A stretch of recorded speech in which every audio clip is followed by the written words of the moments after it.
Je la déteste, je la connais pas, je la vomis. Ok. Et bah c'est super, ce générique, ce sera pour troller toute l'édition. Ah oui, pardon, c'est Non, t'inquiète, on mettra pas ça. On mettra juste la phrase de Margot qui dit que c'est le pire générique pour l'émission.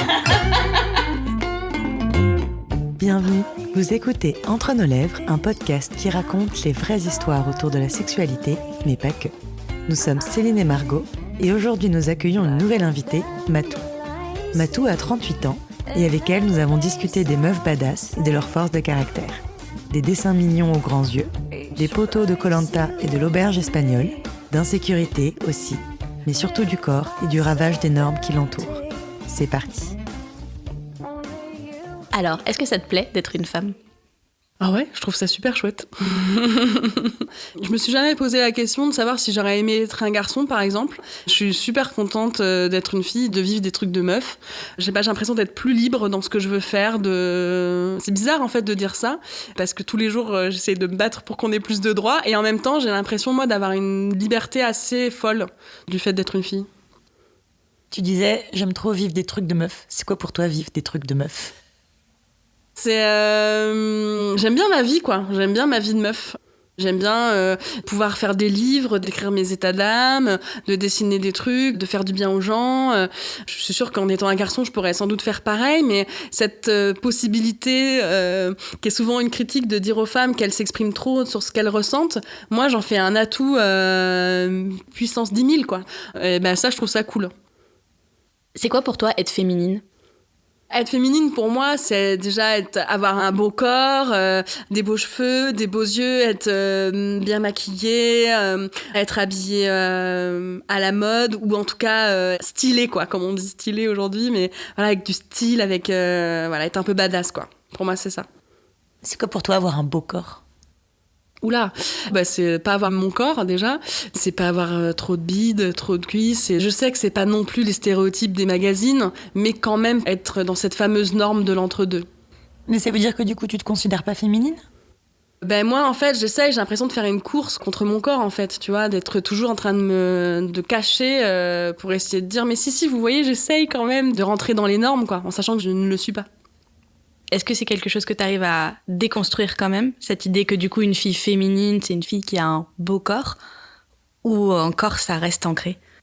C'est-à-dire que maintenant, grâce aux réseaux sociaux, il faut le dire que c'est pas que négatif. Je suis beaucoup de corps de filles grosses et des filles grosses qui sont hyper badass, hyper belles, hyper féminines, etc. C'est-à-dire visuellement, tous les corps des autres sont tous beaux.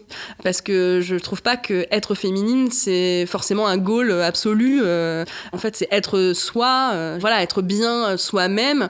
Qu'on soit féminine ou pas féminine, on s'en carre un peu, quoi. En fait, c'est ce que va dégager la personne finalement comme personnalité qui va être intéressant. Et donc, de fait de voir des filles grosses, badass, s'habiller aussi dans des tenues que moi j'aurais jamais osé porter, parce que moi on m'a dit qu'il fallait pas porter de couleurs, pas porter de motifs, pas porter de trucs serrés, machin. Donc de fait, quand je vois des meufs porter et des poids de toutes les couleurs près du corps, et que je les trouve badass, je fais ah putain, ça ouvre un peu le champ des possibles aussi pour moi. Ça veut pas dire que ça m'aide à mieux m'aimer. Je sais pas si un jour je m'aimerais. Je le note ici, peut-être un jour. Mais au moins, ça m'a permis de dire que c'était quand même possible de s'aimer et aussi d'être aimé. Enfin, voilà, d'avoir un regard bienveillant sur un corps, même gros, même hors norme. Le mot que tu dis le plus, c'est quand même badass. Donc en fait, pour toi, une meuf un peu cool, c'est une meuf badass. Moi, ce que je trouve beau chez les gens, c'est la force que tu peux dégager, tu vois, la force de caractère, etc. C'est ce que j'aime dans les personnalités des gens, et c'est ce qui, moi, me touche, va tout de suite me toucher. Et c'est pas forcément des gens qui ont réussi ou qui sont hyper forts dans la vie et tout, mais cette force, quoi, qui peut se dégager de la féminité aussi. J'aimerais que toutes les meufs puissent s'accaparer leur propre personnalité, leur propre force, et puissent la dégager, tu vois, et émettre des ondes de force, quoi. Carrément. Là, ce qui est marrant, c'est que ta définition d'une meuf badass, c'est un petit peu ce que tu nous disais tout à l'heure quand tu disais pourquoi est-ce que j'aime être une femme, etc. Mais du coup, ce qui fait de toi une meuf trop badass. Oui, mais pas moi. Les autres, sauf moi. C'est comme ton corps. Tous les corps gros, ils sont beaux, sauf le mien. Ouais, voilà. Bah oui, mais c'est compliqué. J'ai une grande facilité à universaliser, en tout cas, tous les sentiments, tout ce que je pense, mais à les ramener à moi, ça, c'est plus compliqué, ouais. Mais comme beaucoup, j'ai l'impression, de toute façon. C'est quoi les principales idées avec lesquelles t'as grandi sur les filles et les garçons et plus tard les hommes et les femmes ? Alors moi, j'ai grandi dans une famille de 3 filles, moi et mes 2 sœurs, donc vraiment un groupe de meufs. Mes parents, c'était vraiment l'anti-cliché, puisque ma mère est médecin généraliste, donc elle était jamais là, elle travaillait comme une maboule. Et mon père il est à la retraite maintenant, mais il était prof de SVT. Et donc, c'est lui qui nous faisait nos devoirs, c'est lui qui nous faisait à manger. Enfin voilà, il s'occupait beaucoup de nous. D'ailleurs, ma mère était pas souvent là, mais elle était quand même très présente dans l'éducation et tout. Donc en fait, j'ai vraiment eu l'impression d'avoir... On avait un cocon à 5. Mes parents n'avaient pas trop le lien forcément beaucoup avec leurs familles respectives. Donc on était vraiment tous les 5. Mon père était très heureux d'avoir des filles. Il a toujours dit qu'il préférait avoir des filles que des garçons. Donc on a vraiment eu l'impression d'être désiré, aimé et entouré et poussé à faire des choses, etc. Par contre, on a été poussé à toujours faire plus, quoi. Ce qu'on faisait, c'était jamais assez. Donc, ce qui m'a conduit aujourd'hui à jamais penser faire assez bien et à toujours me dire que je pourrais faire mieux et ne jamais être assez bien pour les gens qui m'entourent, mes amis, etc. Et de fait de m'excuser tout le temps, excuser un peu d'exister, quoi. Par contre, le développement féministe et en tout cas de ce positionnement-là et de me rendre compte qu'en fait, je pouvais pas tout faire ce que je voulais faire alors que je pensais que je pouvais le faire, ça, c'est venu un peu plus tard, quoi. C'est aussi le rôle de mère aussi, hein. Ça met en colère beaucoup, ouais. Parce que c'est une puissance et une faiblesse vraiment très liées. Et on se rend compte de beaucoup d'inégalités, je pense, en étant mère. Et tu disais que tu te rendais compte qu'il y avait des choses que tu pouvais pas faire en grandissant. Tu disais, en fait, je pensais que je pouvais tout faire. En fait, là, je me rends compte qu'il y a des trucs que je peux pas faire. C'était quoi, par exemple ? Alors, quand je dis je, c'est peut-être pas forcément moi, personnellement, mais c'est les femmes en général, en fait. Je me suis rendu compte d'inégalités dont je n'avais pas conscience. Enfin, je me suis rendu compte d'inégalités globales. Je fais des BD, je fais des livres, je suis illustratrice. Je me suis rendu compte quand même que dans le monde d'édition aussi, il y avait quand même des inégalités. Donc, c'est un fait, puisque les chiffres parlent pour nous et les statistiques parlent pour nous. Les hommes sont mieux payés que les femmes dans le milieu de l'édition. Voilà. Après... C'est aussi dans le monde de la BD et de l'illustration, de moins en moins, et c'est super. Mais quand même, au départ, les illustratrices et les autrices de BD étaient quand même considérées comme moins importantes, ou en tout cas racontant leur vie, des mignons petits dessins de leurs enfants.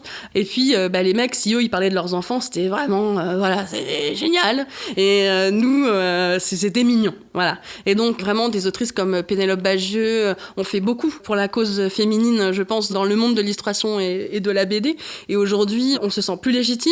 Et c'est vraiment chouette, moi je trouve ça vraiment cool. Ça crée quand même une sorte de lien de, je dirais, sororité, même si ça peut être un gros mot de temps en temps, mais voilà, quand même une sorte de groupe de meufs un peu badass, j'ai redit badass, voilà, dans ce monde-là, donc ça c'est cool. Mais c'est vrai que moi, j'aurais toujours ce sentiment d'être l'illustratrice mignonne qui fait des dessins de son enfant, quoi. Alors que pour autant, dans mes BD, j'ai abordé des sujets comme la dépression postpartum, la grossophobie et les peurs, les angoisses, des choses qui sont pas forcément très joyeuses. Mais le fait de faire des petits dessins avec des petits bonhommes ronds, des grands yeux, là, comme disent les gens, c'est mignon, quoi. Je serais toujours l'autrice mignonne qui fait des petits dessins positifs. Titeuf aussi, il a des grands yeux, c'est juste des petits dessins mignons. C'est ouais. Parce qu'on lui dit pourtant à son auteur. Non, je pense qu'on lui dit pas ça, non, c'est sûr. Est-ce que tu pouvais facilement parler à tes parents de sujets comme la sexualité ou pas du tout ? Alors, mes parents étant dans le milieu scientifique, ma mère médecin, mon père prof de SVT, ça, oui, c'était très important pour eux. Mon éducation sexuelle était très technique. C'est comment on fait des bébés, l'explication sur les règles, qu'est-ce que ça voulait dire, etc. J'ai eu toute l'explication sur le préservatif, les MST, ça, j'ai eu tout. Moi, c'était, tu sais, La vie, là, comment ça s'appelle ce dessin animé, là ? Moi, Il était une fois la vie. Il était une fois la vie. C'était trop bien. Voilà, moi, c'était ça, 24-24. Mon père adore raconter ça. Mais par contre, le plaisir, ça, je l'ai pas eu du tout. La notion de consentement ? Pas du tout non plus. Je pense que c'était pas du tout, à l'époque, un sujet, quoi. Vraiment, pas du tout. Et je vois la différence de ce que je peux dire à ma fille aujourd'hui. Pas en opposition par rapport à mes parents, d'ailleurs, mais juste parce qu'aujourd'hui, c'est les trucs de base, quoi. Le plaisir, la notion de plaisir personnel et du consentement. C'est vraiment les 2 trucs principaux Ma fille est très au courant de ça. Et toi, ta fille, aujourd'hui, comment est-ce que tu lui parles justement de plaisir ? Je lui ai expliqué en fait qu'on avait un clitoris. Je lui ai expliqué avec mes mots, peut-être je vais dire des énormes conneries, mais je lui ai dit que c'était comme un zizi pour les garçons, mais qui était... Parce qu'elle dit zizi, donc je parle avec ses mots aussi pour que ça soit compréhensible pour elle. Et donc je lui ai dit que c'était comme un petit zizi qui est plus petit, mais que c'est pas pour autant qu'il a moins de force. Je lui ai dit qu'il y avait plus de terminaisons nerveuses. Je sais même pas si elle a compris. Parce que j'ai quand même le côté de mon père aussi, j'essaie d'expliquer des trucs techniques, voilà, on s'en fout. Voilà, je lui ai dit que ça donnait beaucoup de plaisir et que voilà, il fallait pas hésiter à tester et tout, puisqu'un jour elle m'a dit avec la douche, tu sais, le fameux pommeau de douche, et donc je lui ai dit bah oui, vas-y, c'est quelque chose qui donne beaucoup de plaisir et c'est important aussi de se faire du bien et d'être bien. Bon après, elle fait ce qu'elle veut, je sais pas ce qu'elle fait, c'est son truc à elle, mais en tout cas c'est quelque chose sur lequel moi je n'ai aucun tabou et voilà, je dis les choses et tout doit être bien expliqué en fait. Quand elle pose une question, il faut que ça soit bien expliqué. Je me rappelle qu'on a regardé avec ce que Johan voulait montrer à Salomé, sa grande fille, un film qui s'appelle L'Auberge espagnole. Le dernier, je crois, où il aide sa copine à avoir un enfant par PMA. Et on le voit faire son don de sperme dans sa petite salle, là, où en plus c'est hyper graphique et tout. Et après, il apporte sa petite fiole à la dame et elle dit « Mais ça fait de quoi, là ? Elle va boire son pipi ? Elle va boire son pipi !» Et donc, en fait, je pense qu'elle pensait que c'était pas du sperme, que c'était du pipi. Donc, j'ai tout réexpliqué, voilà, pour que ça soit clair. Donc, je lui ai expliqué à ce moment-là que si elle avait une amoureuse plus tard, elle pourrait quand même avoir un enfant parce qu'il y a la PMA. Enfin, il y a plusieurs options, mais voilà, je lui expliquais ce qui était possible de faire. Et voilà. Bon, de fait, elle veut pas d'enfant parce que, comme je lui ai dit que ça faisait un peu mal l'accouchement, elle veut pas d'enfant. Mais je lui ai dit qu'elle avait le temps de voir. Elle a quel âge, ta fille ? Elle a 9 ans. T'as commencé à lui parler de tout ça quand elle avait quel âge ? J'ai pas vraiment de souvenirs, mais je pense que c'est quand même assez récent quand même. Hein. Je lui ai pas dit ça à 2 ans. C'est quand elle a commencé à poser des questions et à en parler, ou elle a vu dans des films, ou lu dans des livres. Ou moi, j'ai pas calé un cours d'éducation sexuelle dans mon planning d'éducation de mère, qu'en fait. Et je pense que personne le prévoit. Ça nous tombe un peu dessus, en fait. Souvent, les enfants posent des questions dans les moments où t'as pas du tout prévu de répondre à ces questions. Est-ce que tu te rappelles, toi, justement, l'âge auquel tu as commencé à te poser toutes ces questions ou quel était ton premier souvenir par rapport à la sexualité ? J'ai pas trop de souvenirs sur la de sexualité. Je pense que c'est assez tard. Moi, j'avais un rapport plutôt, tu vois, aux copains dans la classe, aux amoureux, aux amoureuses. Tout de suite, si t'avais un copain garçon, c'était un amoureux, tu vois. On te posait la question, et c'est ton amoureux ou tout ça. Ce qui est un peu compliqué, parce que j'essaye de pas trop dire ça à Louise, qui a que des copains garçons. C'est pas grave du tout, mais au bout d'un moment, je me suis vue en train de dire, mais il y en a un que t'aimes plus qu'un autre. Puis je me suis dit, mais ta gueule, Matou, rien à foutre, elle fait bien ce qu'elle veut. On a quand même tous nos petits clichés. Donc voilà, et donc moi, mon rapport à la sexualité n'était pas tourné vers mon plaisir à moi, en fait. La sexualité, c'était un truc de couple, ça se faisait à 2, ouais. Du coup, par exemple, la masturbation, c'est pas un truc que t'as... Non. Moi, je l'ai fait très tard. Je l'ai découvert avec mon mec actuel. Bon, avec qui je suis depuis 15 ans quand même, mais quand même. Ouais, c'est assez récent. Finalement, c'est grâce à mon mec actuel qui, lui, était vraiment tourné vers mon plaisir, où je me suis dit, mais... pourquoi il veut faire du bien on va se faire du bien ensemble, en fait. J'ai découvert qu'en fait, c'était vraiment trop cool, quoi. C'est la meuf qui débarque. On débarque tous un jour. Hein. Ouais, voilà. Du coup, pour toi, c'était quoi faire l'amour avant de le faire ? Pour moi, ce que je voyais dans les films et ce qu'on m'avait dit, c'était un truc hyper magique, un truc, une sorte de révélation, que tout le monde avait envie de le faire tout le temps, que c'était un truc génial, voilà, qu'il fallait absolument le faire, que c'était important d'aimer ça, le sexe, que c'était important de le faire souvent, que sinon on était nuls ou voilà. J'avais toutes ces notions-là un peu en tête, d'ailleurs très clichés, du rapport au sexe, voilà. Tu vois, ces fameux films où, en fait, on voit pas les gens faire l'amour. Ils se font des câlins, cut, ils se réveillent et ils ont l'air d'être bien, d'être heureux, puis ils sont amoureux. Donc, je me dis, bah, ça veut dire ça, être amoureux, c'est faire l'amour, en fait. Sinon, tu peux pas être amoureux sans faire l'amour. Donc, après, les pornos, moi, j'en ai pas vu trop. J'en ai vu plutôt quand j'étais vraiment à fin d'ado, lycée. Ça n'a jamais été vraiment un délire pour moi, parce que pour moi, c'est du faux... c'est vraiment pas un truc qui fonctionne chez moi, quoi. Et du coup, ta première fois, elle a été comment ? Alors moi, j'ai eu que des relations très longues dans ma vie. 2, 3, 4, 15 ans. Donc mon premier mec de l'époque, ça n'a pas été un coup d'un soir. Voilà, on avait une bande et voilà, on était tous ensemble. Donc j'étais avec un de ces types-là et on avait, je sais pas, 16-17 ans. C'était le truc qui devait arriver, quoi. Voilà. C'était un peu comme dans les films ou pas du tout? Non, c'était justement pas du tout comme dans les films, quoi, parce que c'était compliqué. Enfin, j'avais peur d'avoir mal. J'ai pas ressenti un truc de fou. Voilà, c'était une première fois pas mémorable, quoi. Voilà. Est-ce que ça représentait quelque chose de spécifique pour toi, genre un passage à l'âge adulte ou pas du tout? Oui, il y avait sans doute cette histoire de passage de poteau Koh-Lanta, quoi, tu vois, quand même. Et quel poteau? Je ne sais pas si citer le passage des poteaux de Koh-Lanta est mémorable, mais ce passage d'étape, tu vois, de vie, voilà, ça y est, je l'ai fait. Comme on disait, le sentiment de tout ça pour ça, voilà. C'est quelque chose dont tu as pu parler à tes proches, tes copains, tes parents, ou pas du tout? J'ai pas vraiment de souvenirs. Mes parents, non. Mes copines, on avait dû sans doute en parler un peu, mais pas tant que ça. Pas à l'époque, quoi. Maintenant, oui. Je trouve ça d'ailleurs intéressant, la différence entre les garçons et les filles aujourd'hui sur le discours sur la sexualité. Moi, je crois que je connais à peu près toute la vie sexuelle de toutes mes copines, mais Johan, rien, quoi. Enfin, je veux dire, ils se parlent pas du tout de cul, quoi. Alors que je pensais que c'était un sujet, quand même, t'as l'impression qu'ils parlent que de ça. Alors peut-être qu'ils pensent beaucoup à ça, et je trouve ça fou, parce que moi je pense que ça m'a beaucoup aidée d'en discuter avec toutes mes copines, de savoir ce qu'elles faisaient, ce qu'elles aimaient, rien que par exemple la fréquence des rapports sexuels, de le savoir autour de toi, ça te permet de te placer aussi.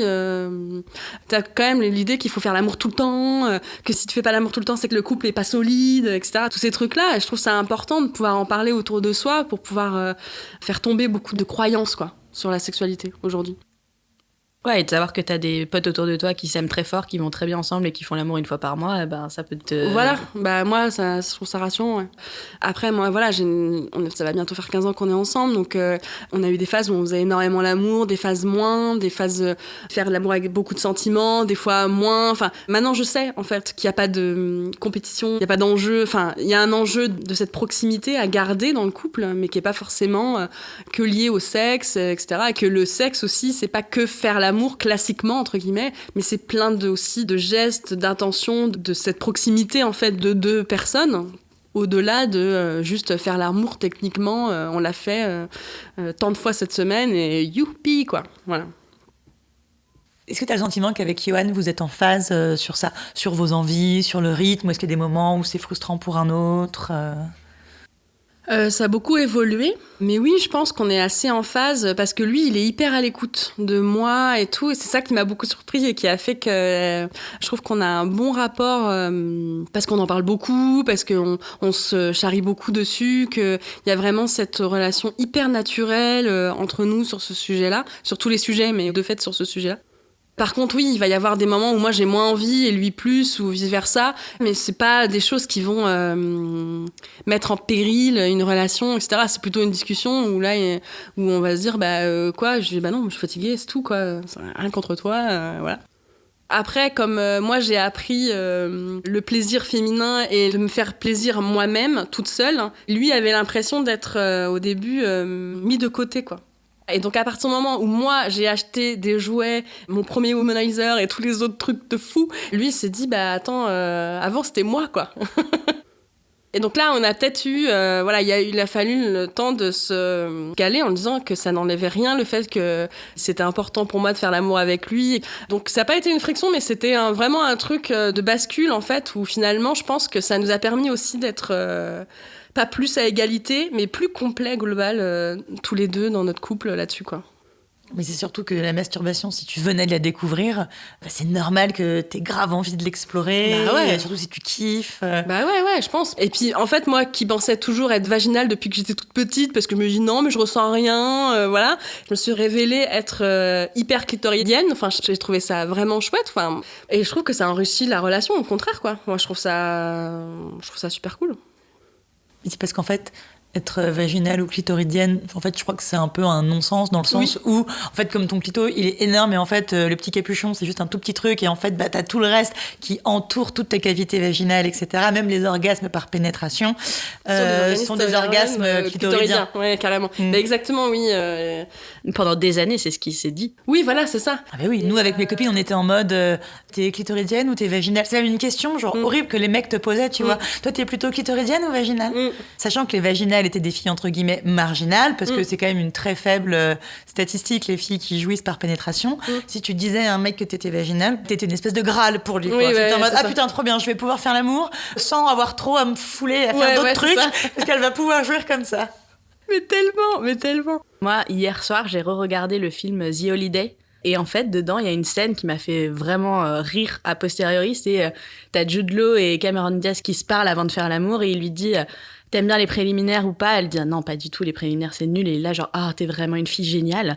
Et je me suis dit tiens, c'est fou. En fait, on a grandi avec ce truc de effectivement une fille un peu cool, comme tu dis, c'est une fille qui va juste jouir par pénétration parce que comme ça c'est le truc cool qui demande aucun effort au mec. Et je regardais ce film en me disant putain, mais en fait c'est dans des toutes petites choses comme ça qu'on a grandi avec ces espèces de clichés. Moi, il n'y a pas longtemps, je me suis remis un film qui s'appelle Sex List, proposé par Netflix. Ma façon de Netflix ne me reco que des films de merde. Je pense que ça en dit long sur mes programmes de visionnage. Mais bref. Et le pitch du film, c'est une meuf qui découvre que les femmes ont couché en moyenne avec, je sais pas, 9,5 mecs. Du coup, ça la questionne un peu. Et donc, elle veut demander un peu à toutes ses copines avec combien de garçons elles ont couché. Et elle dit, on va faire un jeu, on va toutes mettre des petits papiers avec le nombre de mecs avec lesquels on a couché, et on va les déballer, il faut qu'on devine à qui les chiffres appartiennent. Et d'un coup, il y en a une, ça doit être 13, et elles ont toutes l'air hyper choquées, en mode gros slut-shaming à fond les ballons. Du coup, elle, qui a couché avec beaucoup plus que 13 mecs, elle est en mode, en fait, je vais jamais oser te dire que j'ai fait plus que ça. Du coup, elle essaie de récupérer son petit papier et de tout déchirer. Bref, les filles tombent dessus quand même. Quoi, t'as couché avec 19 mecs et tout et tout. Et là, il y en a une qui lui dit, tu sais, moi, j'ai lu une étude qui dit quand même que toutes les filles qui ont couché avec plus de 20 mecs, elles ont 40% de chances de finir vieille fille. Et donc, tout le pitch du film, c'est qu'il faut impérativement pas qu'elle couche avec un 20e mec, sinon elle va finir vieille fille. Donc, qu'est-ce qu'elle fait? Elle reprend toute la liste de tous les mecs avec lesquels elle a déjà couché et elle essaie de retrouver parmi eux l'homme de sa vie. À côté de ça, Chris Evans est son voisin. Et Chris Evans, tous les matins, il y a une meuf qui sort de son appart. Ils finissent par avoir un deal en mode « je t'aide à te débarrasser de toutes les meufs qui sortent de chez toi. Toi, en contrepartie, comme t'es hacker, tu vas m'aider à retrouver tous mes ex. » Mais alors, elle, c'est l'enfer, je suis une grosse salope si j'ai couché avec plus de 20 mecs. Par contre, lui, c'est hyper glamourisé, qu'il y a une fille qui sort de chez lui tous les matins. C'est un film, à l'époque, c'était pas un sujet. On regardait ce film et tout nous paraissait normal. Ouais, c'est ça, tu te poses pas la question Ouais. du tout. Et là, je l'ai regardé, j'étais en mode, mais c'est quoi ce film? Putain, ouais. Ok, je vais pas faire de conclusion pertinente, intelligente. T'inquiète sur pas. qui, en fait. Non, mais merci aux nouvelles séries genre Sex Education quand même. Ah, mais putain, mais Sex Education, j'en pleure de bonheur de regarder cette série. Moi, à chaque fois que je suis devant, je me dis putain, j'ai tellement hâte de montrer cette série à mes enfants. Mais oui, carrément. Mais c'est ça. L'amour, c'est ça, en fait, tu vois. Toi, tu tombes facilement amoureuse? Bah, c'est-à-dire qu'en fait, comme j'ai eu des relations longues dans ma vie, j'ai l'impression que je tombe pas souvent amoureuse. Comme j'ai l'impression... Alors, je vais dire un truc... j'ai l'impression que... je m'aime pas trop. Comme je m'aime pas trop, je vais tomber amoureuse de gens qui vont d'abord m'aimer, enfin qui vont me dire que j'ai une valeur. Parce que moi, en fait, je vais jamais me dire « Oh, j'aimerais bien être avec ce mec-là », parce que je me dis, de toute façon, je n'aurai jamais aucune chance d'être avec ce mec-là. Et donc, en fait, quand quelqu'un va porter un intérêt sur moi, ça va d'abord flatter mon ego, qui est pas très grand. Donc, je vais d'abord être attirée par l'idée qu'il y ait quelqu'un qui s'intéresse à moi. Et après, je vais éventuellement me poser la question de savoir si cette personne m'intéresse. En tout cas, si quelqu'un m'intéresse, je vais jamais aller le voir en disant « Salut, ça va ?» Enfin, pour moi, je ne peux pas intéresser un mec. Pour moi, si je suis avec Johan, c'est un coup de bol, quoi. Enfin, en tout cas, si j'ai réussi à garder quelqu'un longtemps, c'est un coup de bol. C'est très, très difficile pour moi, parce que c'est tellement quelque chose de fort chez moi, cette idée que la personne reste pour me faire un peu plaisir, quoi. La pauvre, sinon, tu vois. Il y a un peu de ça. Là, je le dis avec humour, mais c'est quand même assez fort, quoi. Yoann, il te le dit qu'il t'aime? Oui. Pas assez, je pense, pour mon ego, mais enfin, Pour te rassurer. pour me rassurer, ouais. Je dis pas ça en lui disant que je lui reproche. Non, mais tu t'accordes vraiment aucune valeur, donc du coup, il faut vraiment que quelqu'un te le rappelle pour que... Ouais. T'attends quelque chose de lui par rapport à ça?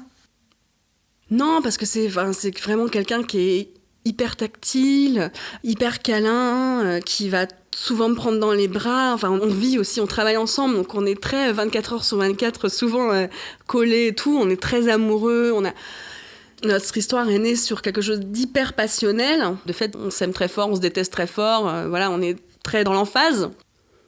Et donc, voilà, je sais qu'il m'aime. Sinon, il resterait pas avec moi, je pense, quand même. Enfin, j'espère pour lui. Mais moi, comme mon rapport au corps a évolué, que j'ai aussi pris du poids, depuis qu'on est ensemble, je suis plus la même qu'au départ. Je me dis, il a pas signé pour la Matou d'aujourd'hui. Il a signé pour une Matou du départ, qui avait un métier moins exposé, qui était moins engagée, qui était moins grosse, qui était... voilà, donc c'est toujours... je me dis, est-ce que ça va quand même ? Est-ce que je lui conviens toujours, quoi ? Lui aussi, il a changé. Oui, mais moi, je le vois, il a changé bien. Enfin, je veux dire, il se bonifie, quoi. Enfin, moi, j'ai pas l'impression de m'être bonifiée, quoi. Ça fait 15 ans que vous êtes ensemble et si vous passez votre vie ensemble, tu seras jamais avec la même personne et il sera jamais avec la même personne qu'au début. Et moi, le truc que je trouve chouette, c'est que j'entends souvent des gens dire « Moi, j'ai pas le sentiment d'avoir été avec la même personne toute ma vie parce que tu changes, tu fais l'amour différemment, l'autre change de métier, évolue à des nouvelles valeurs, s'ouvre à plein de choses et en fait, la personne que tu as rencontrée n'est plus la personne avec laquelle tu es. Et parfois, c'est pas une bonne chose et tu t'éloignes et parfois, c'est super chouette. Tu vois, là, tu viens de dire que tu t'étais éveillée au féminisme, à plein de choses. Ça, c'est des trucs hyper valorisants, tu vois. Ouais, je trouve. Et moi, je pense que j'aime beaucoup plus Yoann aujourd'hui que le premier jour où on s'est rencontrés. Vraiment. Et je trouve ça hyper intéressant. Le boulot de couple, c'est un vrai boulot, je trouve. C'est hyper compliqué, c'est vraiment beaucoup de discussions, beaucoup de concessions, beaucoup de... Voilà, c'est pas facile de tenir un couple sur la longueur.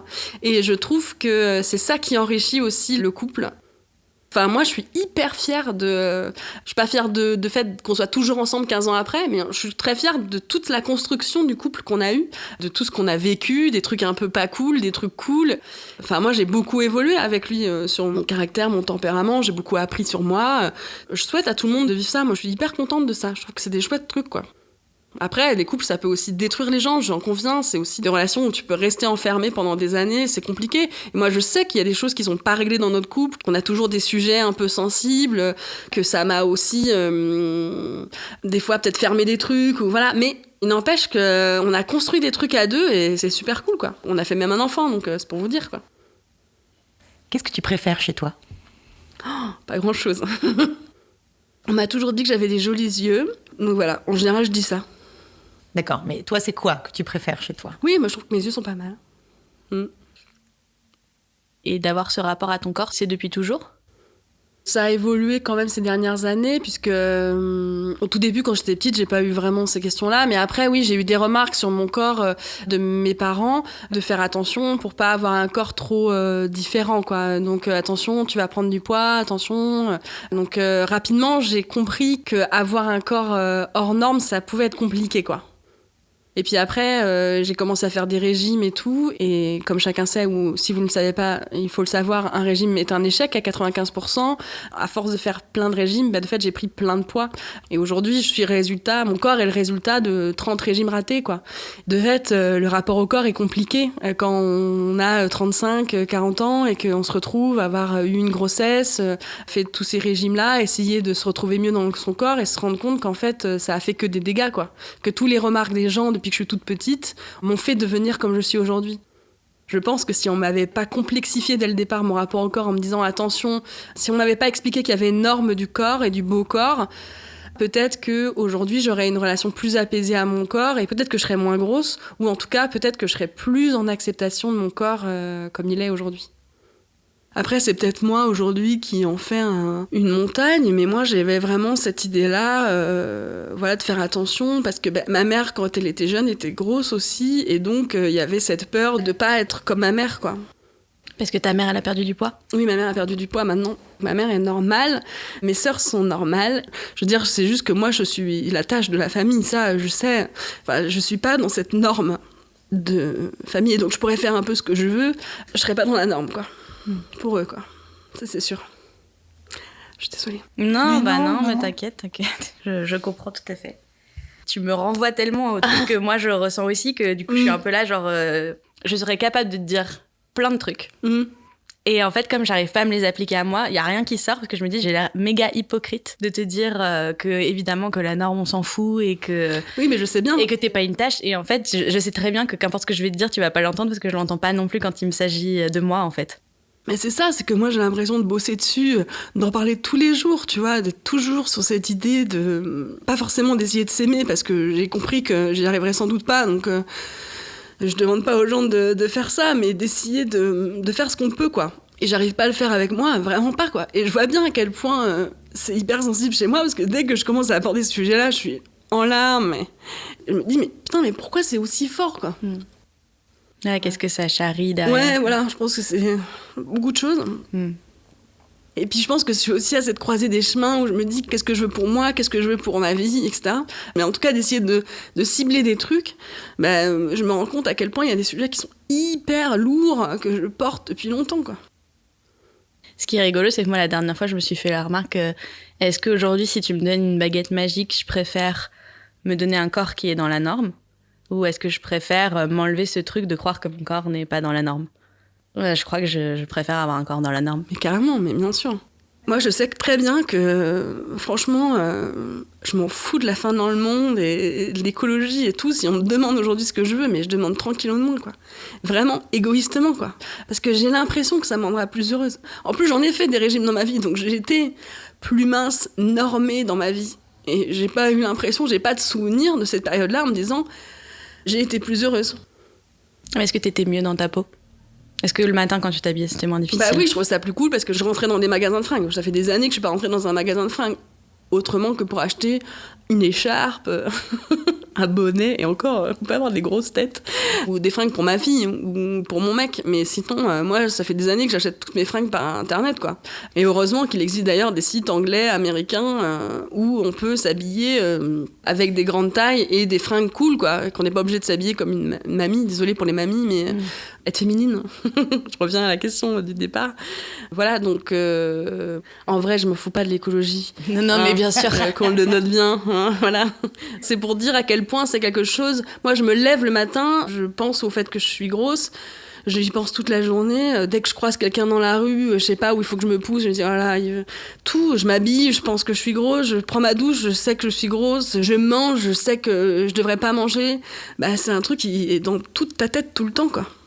Parce qu'on t'a dit que c'était pas bien, quoi. Et surtout, on te fait passer quand même le message que ça coûterait quand même pas grand-chose de revenir dans la norme. Je veux dire, tu fais un petit régime, allez, tu te restreins, fais pas chier, quoi. Enfin, je veux dire, t'as pas de volonté, et t'es comme ça parce que tu n'as pas fait l'effort que tout le monde fait, tous les jours, de manger sainement et correctement. Alors que moi, je mange pas mal. Enfin, je mange sans doute trop, mais je veux dire, je mange pas des mauvaises choses. Et j'ai l'impression de me justifier pour dire non, mais c'est bon, je vais pas à McDo tous les jours, voilà. Moi, je pourrais très bien demain ouvrir un cabinet de nutritionniste. Hein. De fait, franchement, je sais. Et je suis spécialiste du régime. Je sais exactement quoi faire pour perdre du poids. Mais à un moment, je me dis, bon, bah maintenant, qu'est-ce que je fais, en fait? Je vois bien que un régime n'est pas efficace. Qu'est-ce que je fais maintenant, quoi? Est-ce qu'il faut que j'accepte d'être grosse? Il faut que je travaille sur quoi, aujourd'hui, pour être bien, quoi? Être mieux? Ouais, et puis en plus, ce qui est compliqué... avec tout ce qui concerne le rapport au poids ou à la nourriture, c'est que tu y es confronté tous les jours, et manger, c'est quelque chose à laquelle tu es confronté tous les jours aussi. C'est pas comme si tu avais une addiction à la clope ou à l'alcool. 2 ou 3 fois par jour, tu te retrouves devant une assiette avec le stress qu'elle représente, qui est que dès que tu l'ingères, tu te dis que c'est compliqué pour toi, ou que ça va mal se passer, ou que t'as trop mangé, ou que c'est trop compliqué. Exactement, c'est exactement l'intro de notre BD sur la grossophobie avec Caro. Si tu manges pas dans ta journée, tu meurs. Donc globalement, t'es obligé de voir de la bouffe. C'est aussi très bien coté, très bien vu, de bien aimer manger, de se faire des bons petits plats. Il y a vraiment cette dichotomie entre, voilà, il faut bien manger, il faut se faire plaisir, mais pas manger trop. Enfin... Ça, c'est le gros fantasme des mecs, hein, tu vois. Oui. Moi qui suis complètement dans la norme et qui mange vraiment beaucoup, les mecs à chaque fois sont en mode ah, qu'est-ce que c'est bien une fille qui aime bien manger, oui, nan, voilà, nan. c'est ça. Ma belle-mère elle est toujours méga contente en mode eh ben tiens reprends-en ma chérie et machin, et c'est hyper bien vu quand tu fais partie de la norme de bien aimer manger et de limite de manger à outrance et tout. Voilà. Par contre, si tu dépasses un peu de la norme, de fait là, hop, tout d'un coup, faut t'arrêter de manger complètement et il faut compter tes calories, il faut manger des carottes sans sauce, voilà. Alors que moi, commencer à compter mes calories, ça a été ma perte. Moi, par exemple, sur les injonctions, le truc que j'ai le plus eu et qui me faisait vraiment chier, c'est tu sais, les gens qui te regardent, qui te disent « Ah, c'est dommage parce que franchement, t'aurais eu du potentiel. » Oui, bah moi on me dit ça depuis toute petite, on me dit, enfin toute petite depuis quelques années, on me dit c'est dommage parce que t'as un joli visage. Et même des copines me disent ça en me disant au moins, enfin tu vois, c'est un peu genre bon, ça compense, parce qu'il y a des grosses moches. Au moins toi t'es une grosse belle. Bon ils disent pas ça comme ça bien sûr. Et moi je me suis beaucoup rassurée là-dessus, hein. Vraiment, hein, ça me met de la tenir en me disant je suis une grosse mais pas complètement moche. J'ai vu passer une élu la dernière fois que je trouvais juste. T'avais un personnage féminin qui était triste et son mec lui dit mais pourquoi t'es triste? Elle lui dit bah je suis grosse. Il lui fait mais non t'es belle. Elle a dit mais j'ai pas dit que j'étais moche, j'ai dit que j'étais grosse. Ça bouge depuis quelques temps parce que on valorise, parce que on voit de plus en plus de mannequins plus size qui sont des grosses bombasses quoi. Grosses, je voulais pas dire ça. Des putains de meufs trop belles. Bah, je pense que ce qui est aussi compliqué aujourd'hui, c'est que donc il y a toutes ces injonctions à être dans la norme, et il y a quand même d'autres injonctions qui sont celles de se sentir bien dans son corps, de l'accepter et de lui foutre la paix, parce que si tu lui fous la paix, ça ira mieux dans ta vie aussi. Et en fait, t'es toujours un peu pris entre deux feux. Enfin, la charge mentale du fait d'être grosse, aujourd'hui, je trouve qu'elle est lourde à porter et que de fait, malgré effectivement toute la déconstruction, tout l'engagement qu'on peut avoir, toutes les batailles et toutes les colères qu'on peut avoir, je préférerais m'enlever cette charge que d'essayer de l'accepter, parce que j'essaye de l'accepter depuis tellement longtemps que je vois que ça marche pas. Et surtout, j'ai l'impression que je serais libérée, que je gagnerais du temps, que je gagnerais de l'énergie et tout, etc. Alors que peut-être pas du tout, parce que ça... Moi, des fois, je pense au nombre de vaccins ou de trucs incroyables que j'aurais pu inventer si je passais pas autant de temps à penser à comment me fringuer pour que ça se voit pas trop, à comment me maquiller pour compenser, tout faire pour que ça se voit le moins possible. Enfin, je ressens aussi ce truc de comme t'es hors norme ou grosse, il faut vraiment que tu fasses plus d'efforts que n'importe quelle autre fille. Tu vois, cette fille juste mince qui met un t-shirt, un jean et qui est pas maquillée et qui sort et qui est belle, j'ai l'impression que je pourrais jamais l'être, tu vois. Il faut tout de suite que tu mettes des bijoux, des boucles d'oreilles, que justement tu penses à te maquiller. T'as toujours ce truc de l'effort, en fait. Fais un effort parce qu'en fait, ton lot de base, il est pas terrible. Donc, vas-y, quoi, travaille un peu dessus. C'est exactement ça. Moi, je suis complètement d'accord avec ce que tu dis. Vraiment, j'aurais pas mieux dit. Est-ce qu'il y a des moments quand même où tu te sens à l'aise avec ton corps ou jamais? Non, jamais. Même quand tu fais l'amour, c'est pas un truc où t'arrives à l'oublier? Si, quand même. Je suis pas à éteindre toutes les lumières, voilà, mais en fait, je fais complètement abstraction. Je peux y penser, mais ça gâche pas le moment, en tout cas. Est-ce que tu crois que le fait que t'aies mis si longtemps à aller à la masturbation, ça avait aussi un peu un rapport avec la difficulté de la relation que t'avais avec ton corps? Franchement, je pense pas. En plus, moi, j'étais grosse star, et donc j'ai jamais trouvé que mon corps était disgracieux quand j'étais jeune, qui m'aurait empêché de le découvrir ou de l'aimer, ou voilà. Donc j'ai pas ressenti ça. Non, je pense que c'est plutôt un truc d'éducation, de questionnement qui se posait pas, voilà. Et c'est lequel pour toi des 5 sens qui est le plus lié à la sexualité? C'est le toucher, moi. Qu'on me touche, qu'on me caresse, parce que c'est ça qui va être la preuve d'amour qui va m'émouvoir. Et t'es à l'aise, lui, quand il te touche, quand vous faites carrément. l'amour? Ouais, paradoxalement. Bah, tant mieux. T'as des orgasmes? Oui. Clitoridien, non? Grâce vraiment à la masturbation, ça m'a permis vraiment de comprendre. Et puis après, je me suis renseignée. Et je trouve que le corps est super génial, quoi. C'est là où on apprend qu'on est vraiment des super machines, quoi. T'en avais pas avant? Non, avant de découvrir ça, non, pas du tout. Je pensais en avoir, et le jour où j'ai vraiment eu un orgasme, je me suis dit « Ah oui, en fait, c'est ça. Les mecs, on laisse tomber, tout ce que t'es avant, c'était pourri. » Enfin, en tout cas, c'était pas ça. Mais ça n'empêche pas de pas être forcément un goal en soi, tu vois. Genre, moi, ce qui m'intéresse, c'est le lien amoureux que ça crée entre mon amoureux et moi, est vraiment hyper important, et ça me fait super du bien, ça. Cette espèce de communion des corps, là, ça me plaît beaucoup. Au-delà d'un orgasme absolu, voilà. Vous parliez tout à l'heure des injonctions du féminisme quant au fait de se sentir bien dans son corps, et en soi, si t'as envie de changer ton corps, t'es pas une bonne féministe et tout. Je trouve qu'il y a aussi ce pendant du féminisme un peu négatif. Pareil sur les orgasmes, tu vois, c'est genre, comme aujourd'hui, les femmes sans pouvoir sexuellement, faut qu'elles aient des orgasmes à chaque fois et tout. Et du coup, je trouve que l'orgasme est devenu un peu une injonction, alors qu'en fait, tu peux juste faire l'amour, en fait, des fois, c'est pas grave s'il y a pas d'orgasme, t'as fait l'amour et c'était bien.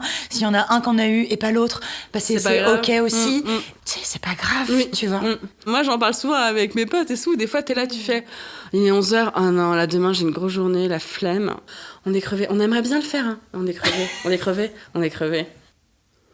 Est-ce que la maternité, ça a changé ton rapport au corps ou pas du tout ? Bah oui, moi j'ai une césarienne, donc oui, de fait j'ai une grosse cicatrice, donc ça a changé en partie mon rapport au corps. Ça a pas apaisé ta relation avec lui ? Ah non, ça n'a pas du tout apaisé mon corps. Je ne suis pas du tout ce genre de mère qui dit de toute façon j'ai donné la vie, donc je m'en fous d'avoir pris des kilos parce que c'est pour mon enfant. Non, pas du tout. Franchement, ça me fait bien chier d'avoir pris du poids pour ma fille, même si je l'aime fort et que voilà. Mais par contre, ça a changé le fait d'avoir une fille. Tu te dis bon, il faut quand même que mon rapport au corps il soit assez apaisé pour pas lui transmettre trop de trucs à porter. J'ai pas envie qu'elle porte une partie de ce que moi je porte. Après, j'ai un peu de chance, j'ai l'impression qu'elle a pris de son père, donc elle est assez fine. Et elle a pas ces problèmes-là et j'espère qu'elle les aura jamais. Franchement, je suis désolée, c'est pas du tout féministe de dire ça, mais je sais que ce que c'est de vivre en étant hors norme et j'aimerais bien qu'elle soit dans la norme pour elle, quoi. C'est toujours la violence de ces enfants, c'est qu'on aimerait qu'ils soient exceptionnels, géniaux, différents, qu'ils fassent leur place et tout, et en même temps on aimerait bien aussi qu'ils aient pas trop d'emmerdes, qu'ils soient aussi dans un moule, mais un moule qui leur permet de faire après ce qu'ils veulent, mais à la base, tu vois, d'être normés, quoi, parce que je sais que c'est chiant. Après, c'est une nouvelle génération, je vois bien chez ma belle-fille qui a une ado, ils ont un rapport au corps qui est bien meilleur que le nôtre, ils ont vachement avancé là-dessus, et elle a un rapport à son corps beaucoup plus sain, beaucoup plus chouette, quoi, franchement, c'est cool, quoi. Mais après, voilà, j'ai qu'une fenêtre sur cette vision-là, c'est ma belle-fille, mais elle, je la trouve assez saine. En tout cas, très loin de ce que moi j'étais à mon époque. Et c'est tant mieux. Du coup, maintenant, c'est la question de la fin. Ouais. Pourquoi est-ce que tu as voulu venir ici et qu'est-ce qui était important pour toi ? Je sais pas quel message je veux faire passer ou voilà, mais c'est vrai que moi j'aimerais bien dire à tout le monde d'essayer d'accepter leur corps et d'essayer de s'aimer. Voilà, mais comme j'y arrive pas pour moi-même, je pense que ça sert à rien un peu de dire que je suis venue pour ça. Je sais pas, je suis venue parce qu'il y avait de la lumière et que et que c'était sympa.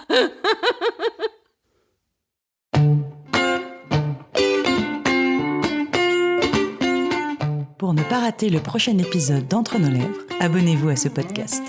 Vous pouvez également nous suivre sur Instagram, Facebook et Twitter @entrenoslèvres ou sur notre site internet entrenoslèvres.fr où nous écrivons aussi. Et n'oubliez pas de vous inscrire à notre super newsletter. Tous les 15 jours, à l'annonce du nouvel épisode, on partage avec vous 5 chouettes recommandations. Des livres, des films, des articles, tout ce qui nous a plu ou touché ces derniers temps. Promis, c'est cool. Ah oui, et puis le montage et le mixage de cet épisode ont été faits par Noémie Sudre et la musique du générique par Martin de Bauer. Allez, à dans 15 jours.